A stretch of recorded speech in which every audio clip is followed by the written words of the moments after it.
Hey there, Josh here with Time Investment. And in this lesson, I want to talk about upselling strategies and how to leverage consumer finance for just that. So if you are a home improvement business owner or a salesperson, well, this lesson is just for you. Now, before I get started, I want to say that our number one priority as a company is to help people obtain what they need while helping companies grow. And we believe that upselling should be done ethically. We encourage companies to prioritize delighting their customers with fair offers that align with their needs and well-being. Now, that said, upselling can be a powerful tool for companies to increase revenue. And in this lesson, I'm going to go ahead and cover the basics of upselling, how to conduct the conversation with the different types of buyers, and much more. And did you know that likely more than 30% of the people that you close over the last year have regrets about how much you charge them? And I'm not talking about regrets of having spent too much. It's actually the opposite of that. They wish they would have spent more money with you. And now that seems crazy, but that happens because buyers simply don't know what exactly they need until they actually need it, or until you show it to them. And they usually realize that they could have taken the opportunity to get something else done with you too after you are no longer at their place. So for example, let's say a family hired your services to install a new HVAC system in their place. And soon after this service is completed, they go to dinner at their friend's house and see that they're able to adjust the temperature of their rooms straight from their smartphones. And they had no idea that they could even do that. And if they knew, well, they would have been willing to increase the investment that they were making on the new air conditioning unit and system in order to be able to equip their home with this modern technology and feature. So in this case, closing a larger deal was just a matter of introducing the idea to them and making an offer. Not to mention that you now risk losing these clients because the probability of them thinking, well, this is better than what we got with our contractor is high. And you do not want your clients asking for recommendations from friends. You want the opposite to happen. Keep in mind that this sort of situation where the clients miss opportunities to get more value from you also happens with services and products that they know exist. Sometimes they are too focused on what they need to get done at the moment, and it's up to you to change their perspective and show other possibilities. So for example, let's say a family is installing new cabinets on a house that they're remodeling.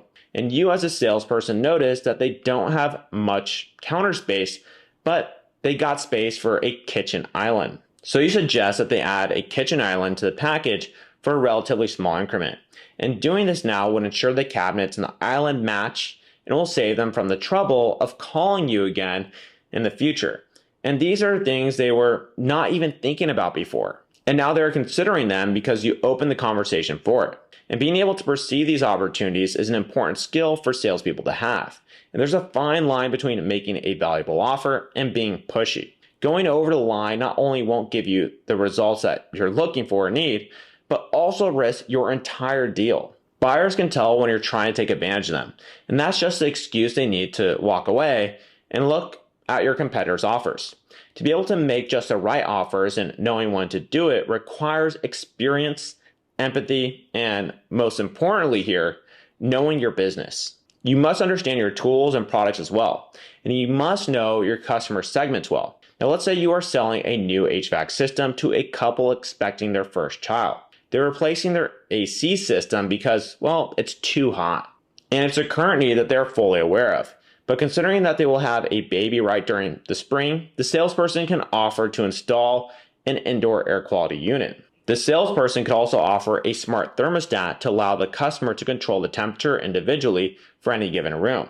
That's likely something they would never have thought about until they figure out that the ideal temperature for their baby to sleep is not the same that they prefer for their room. So you must be able to perceive these hidden needs and know when's an optimal time to make an offer. Another important aspect that must be taken into account is whether the customers can make this stretch, financially speaking, because sometimes customers are saving for one specific project and they can't spend more money than what they had planned. And that is where consumer finance options come into play.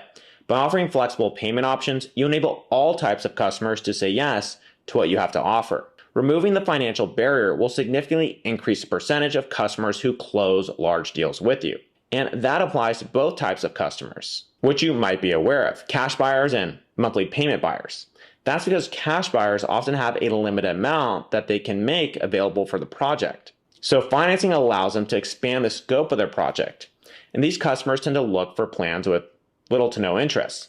And monthly payment customers, on the other hand, just strive for affordable monthly payments. Now let's review a few selling strategies for these two types of customers. So let's say that you are talking to a customer that's interested in installing a water filtration system in his home. The customer is settling for a system with basic filtration features, but you find out that he is planning to pay in cash. Well, this would be an ideal opportunity for you to position a promotional payment option. And in this case, he would be able to expand the scope of their project with no interest if paid in full. And that gives a customer a reason to purchase a system with more advanced filtration features. Now, when you realize that you have a monthly payment buyer, your approach should be a little bit different. If you think they would get value from expanding their project from, let's say, $15,000 to $18,000, well, you can play with different scenarios to see the small differences on the monthly payments. And in many cases, the customers are willing to make slightly higher monthly payments to get a better deal. And with these buyers, you can recommend expanding their project, like moving from a $10,000 project to a $13,000 project without disrupting their budget. And there's only a small difference in the payments. And then the customer would get to expand their project fully and still see low monthly payments that fit within their budget. Now, one thing to note is that for both cases, the best time to introduce a financing topic is early in your relationship with the client. And this is a common question for dealers who recently started offering payment plans. They don't know whether they should wait for clients to ask about it, if they should mention it as soon as possible, or if they should wait until later on in the relationship. We always recommend letting customers know early and remind them as needed. And that is what works best with our dealers. Over these decades of partnering with contractors and water treatment companies, we have seen hundreds of organizations increase their average deal size and revenue as a result. And getting leads is not cheap, so you better ensure that you serve them with the best that you got. And there we have it. If you feel like you have a better understanding of how you can help your clients out, make sure to go ahead and like this video, subscribe to our channel for more videos on how you can do just that. And I'll go ahead and see you in some of our other lessons on our channel, where we talk even more about growing your business and helping your clients grow their dreams and aspirations of what they can do with their homes and much more. And I'll go ahead and see you on those videos. Cheers.